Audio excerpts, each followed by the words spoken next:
Bonjour à tous bien-aimés, bienvenue sur Vie TV et aujourd'hui on va répondre à la question comment sortir définitivement du péché.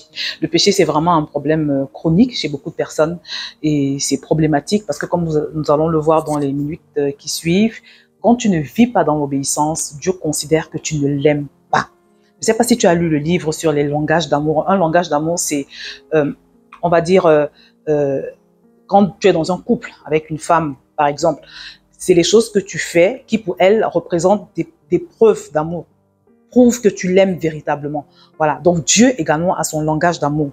Et quand tu lis la Bible, il nous est dit dans 1 Jean chapitre 2, verset 4, celui qui dit « je l'ai connu » et qui ne garde pas ses commandements est un menteur. La vérité n'est point en lui. 1 Jean 5, 3.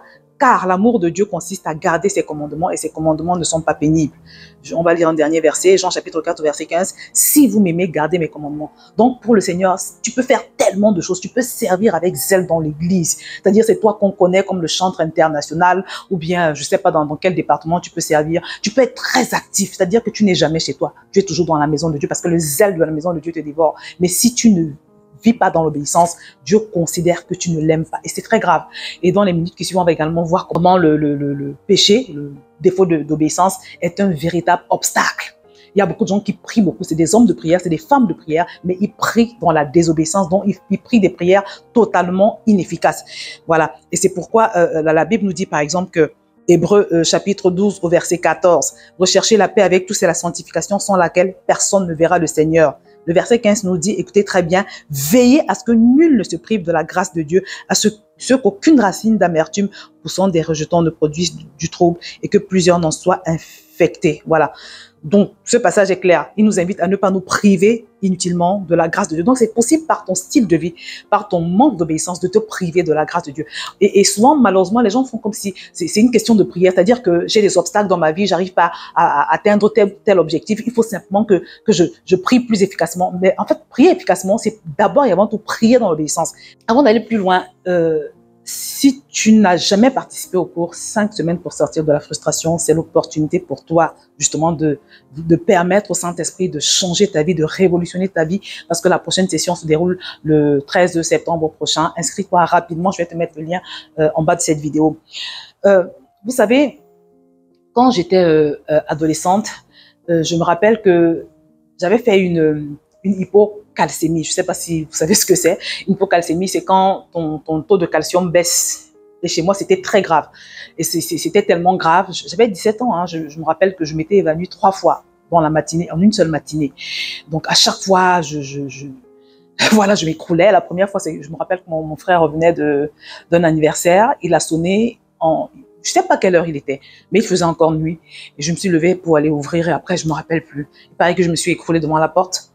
Et quand j'ai ouvert les yeux, il faisait déjà jour. Je me rappelle que mes parents étaient allés chercher un infirmier dans le quartier qui m'avait donné, je sais plus ce qu'il m'avait donné à boire. Mais quelques temps après, je m'étais encore évanouie. Bref, à un moment donné, on a décidé de m'emmener à l'hôpital et le médecin avait dit que mon taux de calcium était tellement bas que, en fait, toutes les fois où je m'évanouissais, j'aurais pu entrer dans le coma et que beaucoup de personnes étaient entrées dans le coma dans les mêmes circonstances et n'en étaient pas sorties. Donc, je m'étais retrouvée dans une situation vraiment grave et j'aurais pu mourir, tu vois.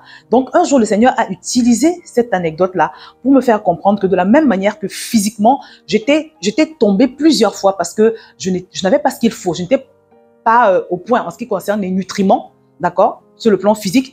De la même manière, beaucoup d'enfants de Dieu tombent. Vous allez entendre un frère ou une sœur dire, je suis encore tombé dans, voilà, le mensonge, je suis encore tombé dans la colère, je suis encore tombé dans l'impudicité, je suis encore tombé dans le vol, voilà, dans telle chose, dans telle autre chose. Et ils tombent sans cesse. Et donc, comme je vous le dis, le Seigneur a utilisé cette image de ce qui m'était arrivé pour me dire que de la même manière que quand physiquement, tu ne reçois pas tous les nutriments qu'il faut et que ça peut te pousser à t'évanouir plusieurs fois, d'accord, comme ça m'était arrivé. De cette même manière, spirituellement, tu peux également te retrouver tellement affaibli parce que tu n'as pas ce qu'il faut. Les nutriments, on va voir de quoi il s'agit quand on parle de ces nutriments-là.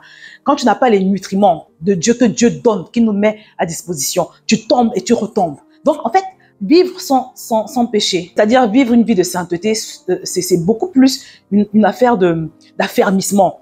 voilà, d'avoir ce qu'il faut, les nutriments spirituels qu'il faut, qu'autre chose. Voilà, on va le voir. La première des choses, si tu veux sortir de ce péché chronique, c'est vraiment de prendre l'habitude de t'alimenter dans le lieu secret, c'est-à-dire devant la face de Dieu. Là, je parle de ta vie de prière. C'est fondamental, voilà. Tu peux pas faire sans, tu peux pas faire autrement. Parce que de toutes les façons, la parole de Dieu nous dit, le Seigneur nous dit dans sa parole que sans lui, nous ne pouvons rien faire. Jean chapitre 15 au verset 5. La Bible nous dit également que ce n'est ni par la force, ni par la puissance, mais c'est par l'Esprit de Dieu. La capacité vient de Dieu. Voilà. Donc, retiens ça. Et à partir du moment où tu le comprends, tu fais tout pour aller devant le Seigneur autant de fois que c'est nécessaire, pour faire tout ce que tu dois faire avec Dieu, de manière à pouvoir recevoir cette force. Voilà, cette capacité, parce qu'une fois encore, ce n'est ni par ta force, ni par ta puissance, mais c'est par l'Esprit de Dieu. Donc, on parle d'avoir des tons devant la face de Dieu, une vraie vie de prière. Si Dieu est ton Dieu, s'il est vraiment sur le trône de ton cœur, mon frère, ma soeur, tu ne peux pas dire que je n'arrive pas à prier ou je n'ai pas envie de prier. Tu dois pouvoir transcender cette envie-là et obliger ta chair à te tenir dans ton lieu secret autant de fois que c'est nécessaire. Voilà. Tu dois avoir une discipline de prière. Tu dois avoir des moments où tu te tiens devant le Seigneur. Et quand cette heure-là arrive, quand ce moment-là arrive, tu n'écoutes pas tes émotions, tu n'écoutes pas ta chair, tu ne regardes pas tes circonstances. Tu te lèves et tu y vas. Point, c'est tout. Et je vois déjà quelqu'un me dire, oui, mais Josiane, de toutes les façons, comment je me tiens devant le Seigneur, après 2 minutes, je ne sais plus quoi lui dire, je ne sais pas comment prier. Ce n'est pas un prétexte. Si tu ne sais pas quoi dire, assieds-toi devant le Seigneur et commence à décompter ses bienfaits. Commence à lui dire merci pour le souffle de vie. Dis-lui merci pour tout ce qu'il fait dans ta vie, dans la vie de ton frère, ta soeur, ta mère, tes parents. Les bienfaits de Dieu sont tellement nombreux, mais malheureusement, comme on ne s'attarde pas dessus, on a le sentiment que bon, voilà, soit le Seigneur ne fait pas grand-chose, ou alors qu'on peut se permettre de ne pas lui rendre grâce. Est-ce que tu sais que d'ailleurs, la prière d'action de grâce, c'est une prière que le Seigneur aime énormément.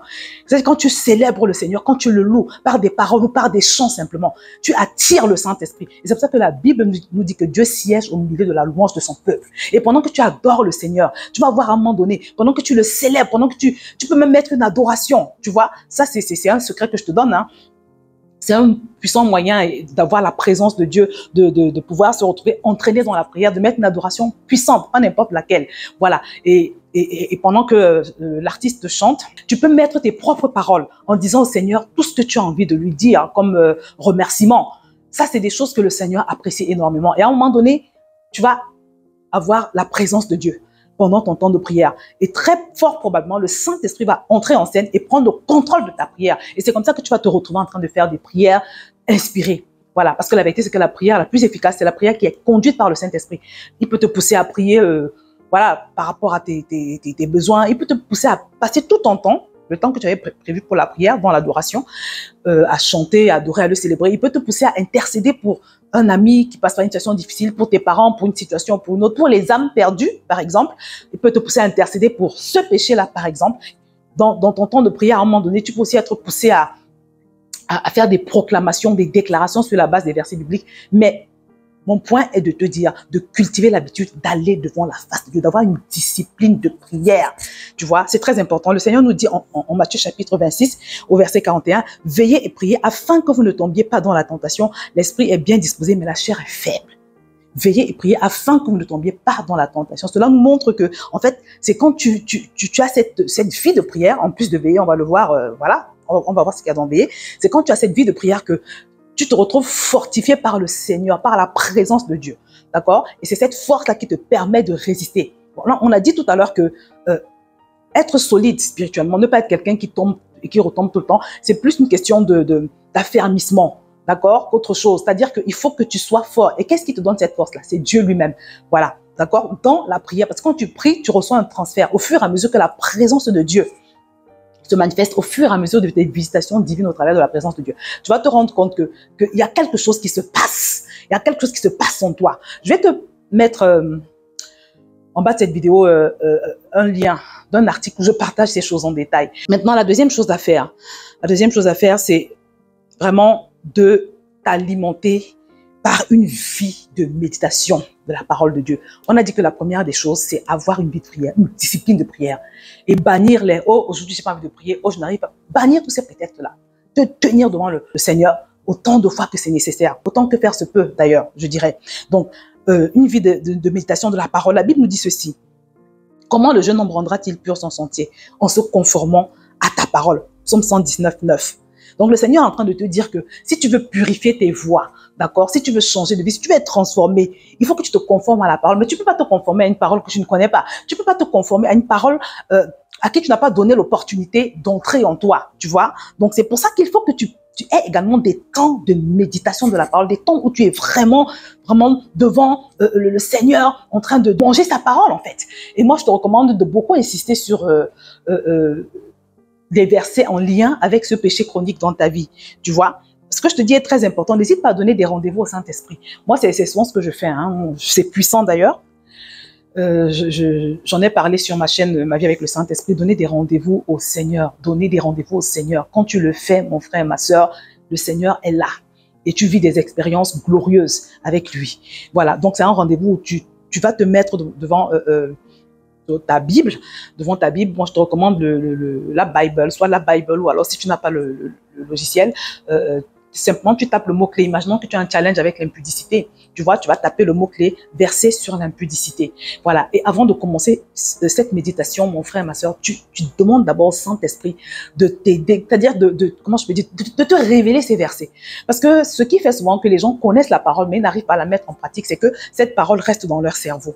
Or, quand tu permets au Saint-Esprit de te faire passer de l'information à la révélation en ce qui concerne la parole de Dieu, tu vis forcément une révolution. C'est obligé.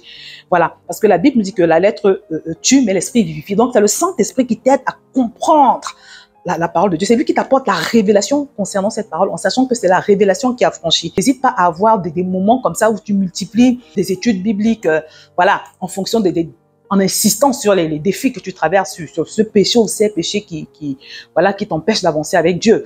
Et voilà, je te recommande également d'avoir une routine tous les jours. Essaye de lire au moins un chapitre. Essaye de lire au moins un chapitre de la Bible. Si tu n'as jamais ouvert ta Bible, si tu es de ceux qui ne lisent jamais leur Bible, commence par le Nouveau Testament, d'accord? Voilà, et tu peux également lire un peu du Nouveau Testament et un peu de l'Ancien Testament tous les jours. D'accord, voilà, mais moi je te recommande de vraiment commencer par le Nouveau Testament. Ça va te permettre de mieux connaître Jésus, d'accord, de mieux comprendre la rédemption et tout le reste. Mais c'est très important que tu aies une vie de méditation de la parole. C'est très, très, très important. Moi, c'est au travers de la parole de Dieu que j'ai expérimenté tellement de libération.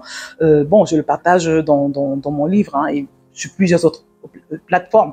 Voilà. La parole de Dieu, il y a une puissance là-dedans. Moi, je vous partage toujours ce témoignage de la fois où j'ai été libérée d'une paralysie du sommeil que j'avais depuis quasiment l'enfance, en fait. C'est quand j'ai accepté le verset qui nous parle de notre supériorité en Christ. Hein? J'ai accepté la parole de Dieu qui nous dit que la foi est un bouclier. J'ai cru en cette parole et je l'ai manifestée. Et c'est quand je l'ai manifestée que j'ai réussi à repousser l'esprit méchant. En ce moment, par exemple, j'ai un challenge véritable de gestion de mon temps.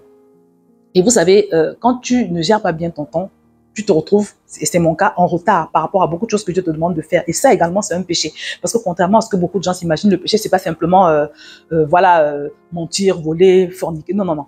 À partir du moment où tu ne fais pas ce que Dieu te demande, ce que Dieu attend, ça peut être une instruction dans la Bible, bien une instruction qu'il t'a donnée dans un temps de prière, tu es en désobéissance. Donc moi, j'ai un challenge de gestion du temps qui me conduit dans un retard, en fait, par rapport aux choses que le Seigneur attend de moi.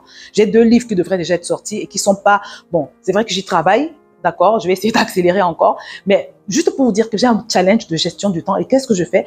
Je médite également la parole de Dieu en ce qui concerne le fait de racheter le temps. Le verset qui nous demande, par exemple, de racheter le temps. Il y a aussi cette parole qui nous dit qu'il vaut mieux obéir à Dieu qu'à l'homme. Parce que souvent, je me rends compte que je me retrouve débordée. Pourquoi? Parce que j'accepte de faire pour les gens des choses que je ne devrais pas, même si c'est des choses spirituelles. Bref, en tout cas, j'ai des versets comme ça parce que je me suis rendu compte que souvent j'accepte beaucoup de choses de la part des gens. Parfois c'est des entretiens que je ne devrais pas, parce que je suis pas la seule personne au monde qui puisse recevoir les gens en entretien. Parfois j'accepte des interventions que je ne devrais pas accepter, même si c'est des interventions spirituelles, parce que la vérité c'est que je ne suis pas la solution de tout le monde. Donc en fait j'ai fait un travail avec Dieu et il m'a montré qu'il y a beaucoup de choses qui sont dans ma vie comme des parasites, en fait, des choses qui me bouffent le temps et qui me mettent dans une sorte de désobéissance, parce qu'à partir du moment où tu utilises le temps que Dieu avait prévu pour que tu ailles évangéliser, je sais pas, à Lyon, toi, tu utilises ce temps-là pour aller nourrir les SDF. Tu as toujours fait une bonne action. C'est une bonne action, mais tu es dans la désobéissance dans la mesure où tu n'es pas en train de faire ce que Dieu te demande, même si tu fais une bonne action. Donc, en tout cas, ça c'est mon challenge. Donc, par rapport à cela, j'ai ces versets-là que je médite, que j'essaie d'avoir en moi en permanence. Je les fais tourner en boucle, je les affiche. Donc, c'est vraiment ce que je te recommande de faire en fonction de ton défi. Tu vois? Donc, on va essayer d'accélérer, d'aller plus vite pour éviter de faire une trop longue vidéo. La troisième chose, c'est vraiment, mon frère, ma sœur, c'est apprendre à marcher par l'esprit, mon frère. Ça, c'est l'une des choses les plus importantes et les plus puissantes. Il faut que tu maîtrises les principes d'une vie conduite, remplie et conduite par le Saint-Esprit. Éphésiens 5, 18 nous demande vraiment de ne pas nous enivrer de vin, mais de nous remplir du Saint-Esprit. Et la Bible nous dit également, en Galates chapitre 5 au verset 16, marchez selon l'Esprit et vous n'accomplirez pas les désirs de la chair. Marchez selon l'Esprit et vous n'accomplirez pas les désirs de la chair.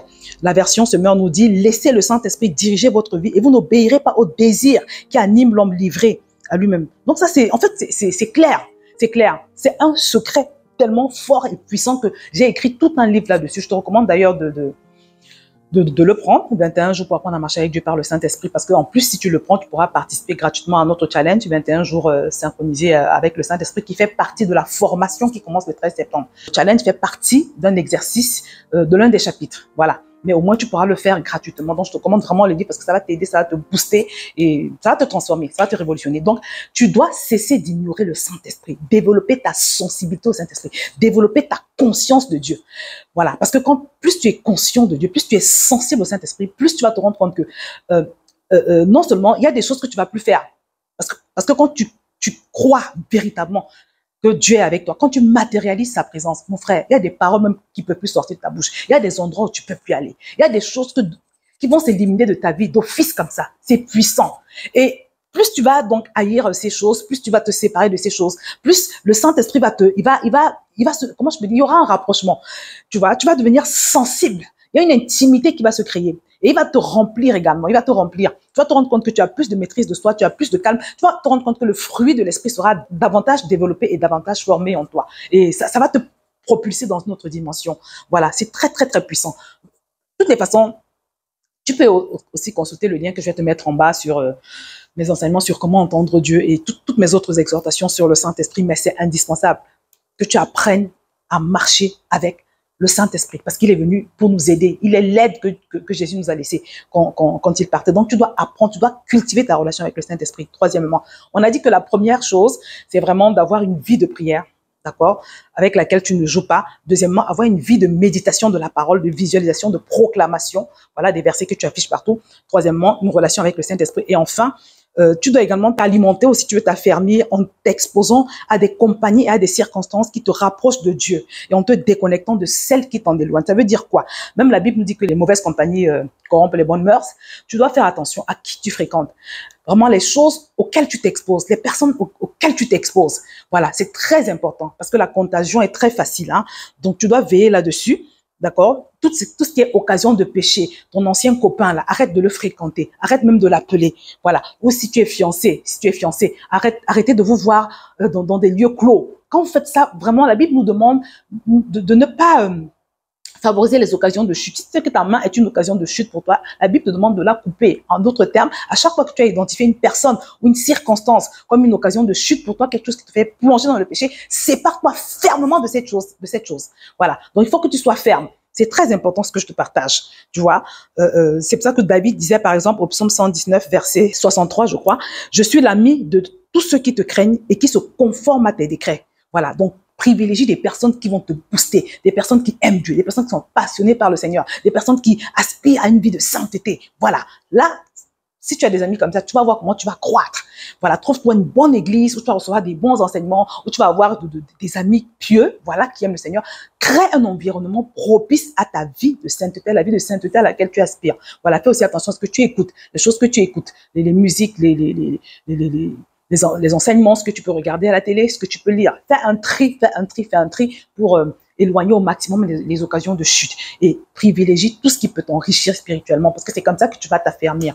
Donc voilà, mon frère, ma sœur, c'est ce que je voulais partager avec vous. Je te certifie que si tu pratiques toutes ces recommandations, tu reviendras me voir pour partager ton témoignage. Parce que moi, c'est ce que j'ai fait. Tu vois, il y a quelqu'un qui a dit un jour qu'il n'existe pas de chrétiens forts ni de chrétiens faibles. Il n'existe que des chrétiens remplis du Saint-Esprit et des chrétiens vidés du Saint-Esprit. Voilà, moi je dirais, j'ajouterais des chrétiens qui ont une vie de prière, qui ont une vie de méditation de la parole, qui créent un environnement propice à la manifestation de Dieu, du Saint-Esprit, et ceux qui ne le font pas.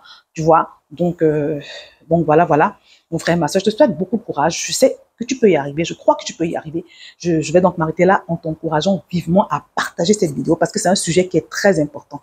Voilà. Les gens qui vivent dans le péché ne seront pas enlevés. Ça encore, c'est un autre sujet. En tout cas, je vous recommande de cliquer sur tous les liens que je vais vous mettre en bas. Je vais vous mettre plein d'enseignements qui vont vous aider, des versets bibliques également qui vont vous aider dans vos proclamations. Donc voilà, partage cette vidéo, like-la, dis-moi ce que tu en as pensé. Abonne-toi également si ce n'est pas encore fait. Je te dis à très bientôt et que le Seigneur te bénisse.